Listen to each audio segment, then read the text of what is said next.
pernah ngerasain kerja sama orang nggak sih? Kerja, wah pernah banget gue pernah jadi security, jadi kasir, terus di percetakan, jadi volunteer di acara-acara.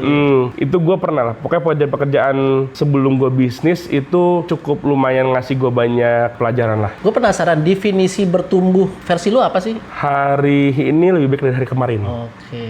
Tantangan kita untuk bertumbuh itu kira-kira tuh apa biasanya? Tantangannya adalah biasanya instan, greedy, penasaran tuh boleh, curiosity tuh boleh, tapi jangan sampai curiosity-nya itu pengen kita buka ini, buka itu segala macam. Ya kan gue sebagai digital marketer banyak hal yang bisa kita lakukan sebagai digital marketer gitu. Selamat datang di Polling Podcast Keliling. Waduh. Keliling banget nih kita. Keliling banget, bener. Nih gue dengan salah satu bintang tamunya nih kawan lama. Woi, kawan lama grup. Kawan lama grup, bener masuk. Jadi temen gue yang bisa dibilang kartu as gue sama dia semua sih. Yeah.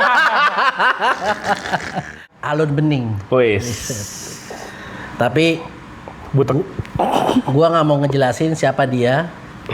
Tapi gue pernah dengar ada pepatah itu mengatakan semakin mudah kita menjelaskan sesuatu, semakin baik. Betul. Nah, gue penasaran nih, Alun Bening itu siapa sih? Oke. Jadi sebenarnya gua itu apa ya? Seorang perintis. Anjay, perintis. Ya, bekerja punya usaha namanya Visual Labs. Dan ya kerjaan sehari-hari gue ya manage agency lah. Oke. Gitu. Agensi. Dari kapan tuh lu bikin agensi? 2019 pertengahan.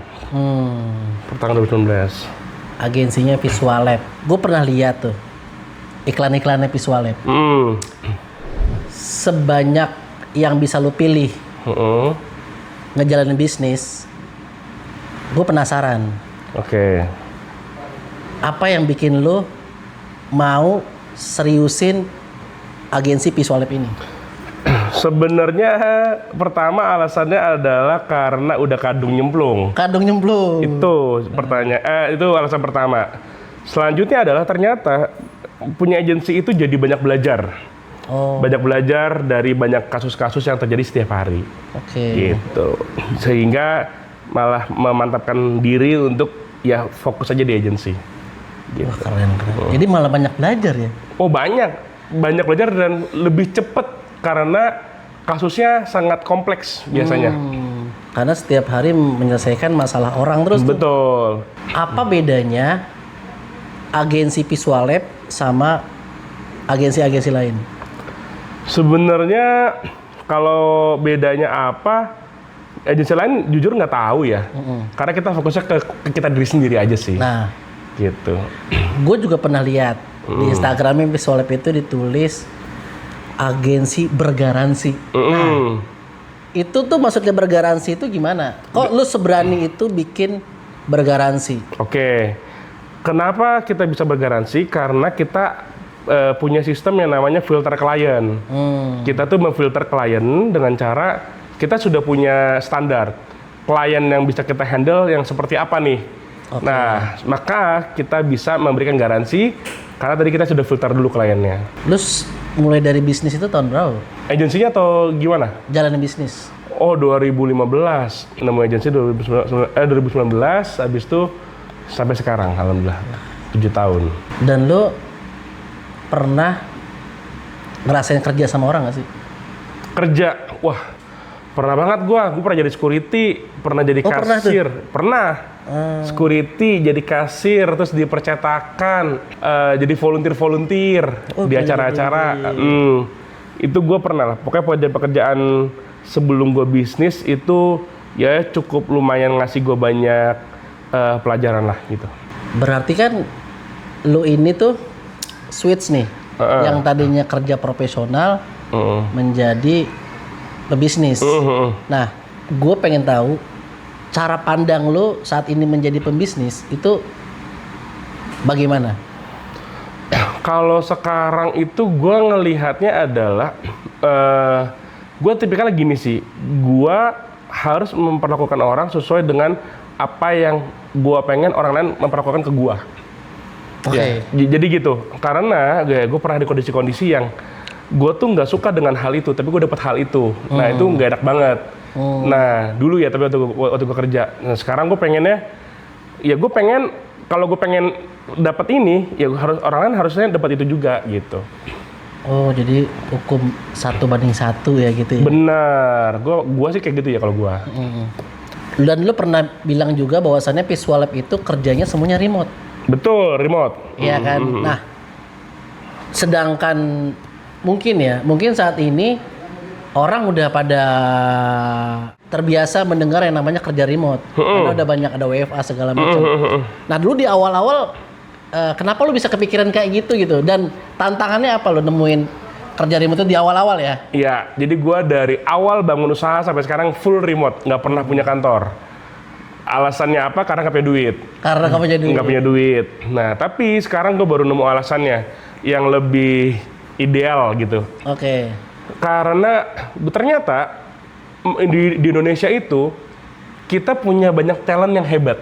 Oke. Tapi sayangnya mereka tidak punya akses atau fasilitas yang mumpuni. Oke. Gitu. Jadi karena itu gue akhirnya bisa mendapatkan tim yang hebat, tapi dia tidak tinggal di Jakarta. Gitu. Akhirnya lu mengusaha itu. Iya, itu sekarang alasannya. Akhirnya lu kerja remote ya. Lu pernah dapat advice terbaik nggak dalam hidup lu? Kira-kira kalau lu boleh share ke teman-teman, advice terbaik apa yang pernah lu dapetin selama lu ngejalanin bisnis atau memulai bisnis?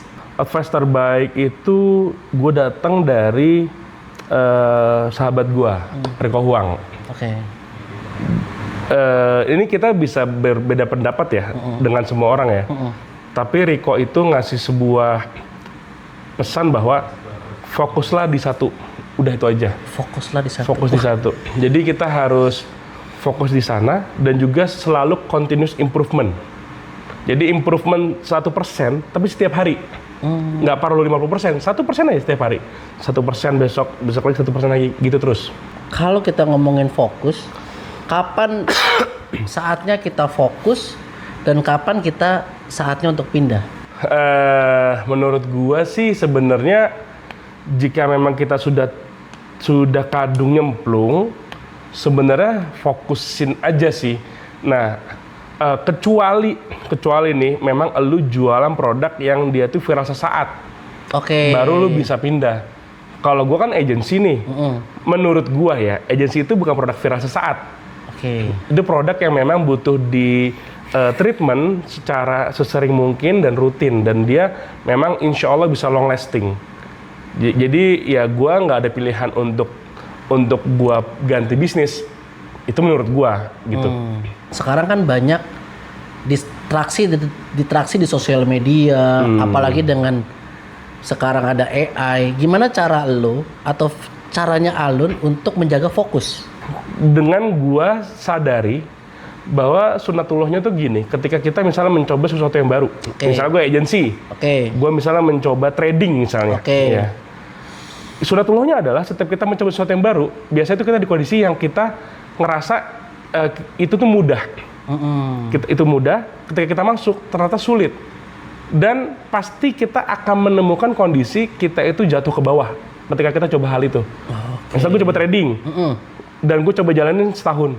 Pasti dalam setahun akan ada momen gua jatuh ke bawah karena ya setiap hal tuh sebenarnya nggak ada yang semudah itu. Setuju. Gitu.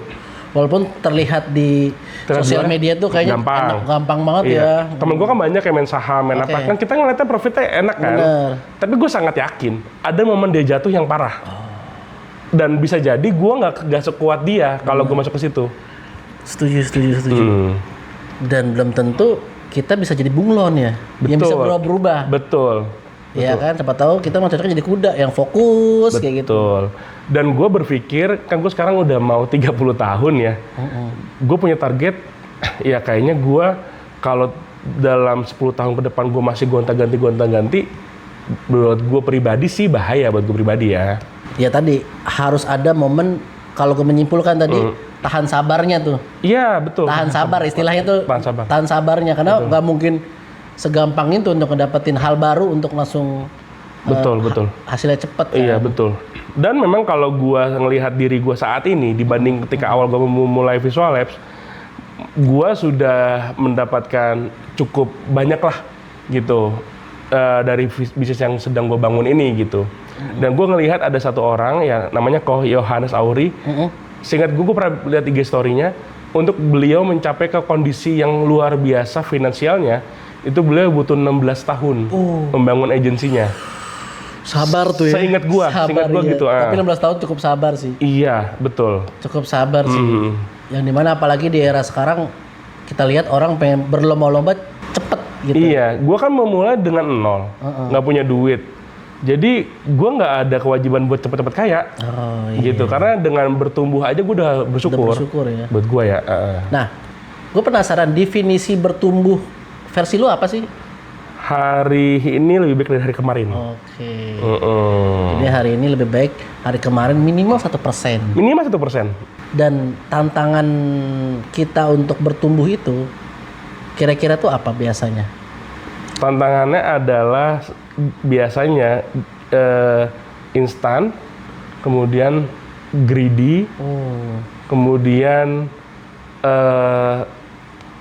penasaran tuh boleh, curiosity tuh boleh, tapi jangan sampai curiosity-nya itu pengen kita buka ini, buka itu segala macam. Ya kan gue sebagai digital marketer tahu lah ya, sebenarnya banyak hal yang bisa kita lakukan sebagai digital marketer gitu.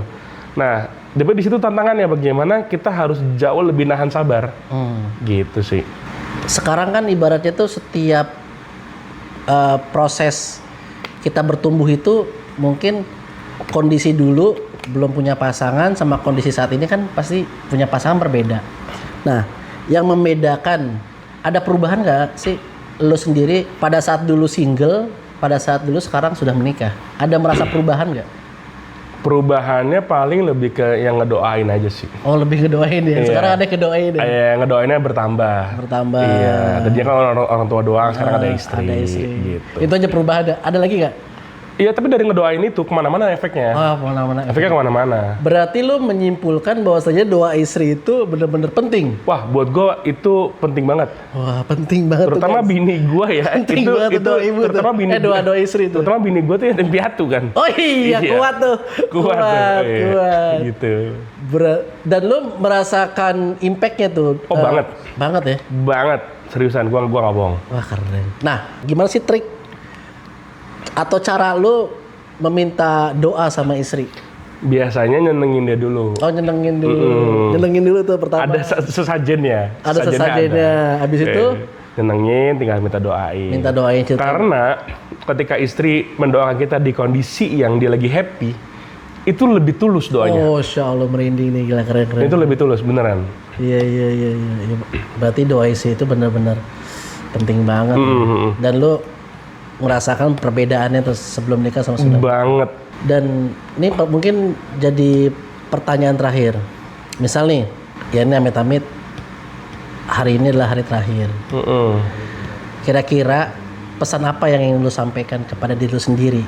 Jangan pernah jadi orang jahat aja sih. Jangan pernah jadi orang jahat. Itu doang sih gua. Itu doang. Iya. Thank you banget. Okay. Keren, luar biasa, singkat, padat, jelas. Intinya jangan pernah jadi orang jahat. Oke. Terima kasih, Bro. Thank you, Bro. Gokil.